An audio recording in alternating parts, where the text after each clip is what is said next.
इसका मकसद सिर्फ फ़लस्तीन की हमायत है और हम इंशाअल्लाह फ़लस्तीन की हमायत करते रहेंगे। और हम अपने हुक्मरानों से भी अपील करते हैं कि वो भी इस चीज़ का ऐलान करें कि हम फ़लस्तीन के साथ हैं। हर वक्त हर जान हर इंसान जितना भी पाकिस्तान में है सब फ़लस्तीन में जाने के लिए तैयार है। इंशाअल्लाह जिस वक्त भी हमें ये इजाज़त मिल जाए इंशाअल्लाह सबसे आगे मैं होगा इंशाअल्लाह।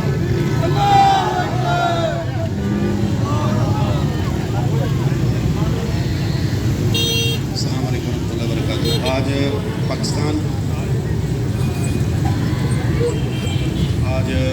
पाकिस्तान मुस्लिम लीग यहाँ पर जो जमा हुई है, ये पूरी दुनिया को पैगाम अल्हम्दुलिल्लाह देना चाहते हैं कि हम अपने फ़लस्तीनी भाइयों के साथ हैं। हमारी दुआएं भी उनके साथ हैं और हम हर वक्त उनके साथ हैं।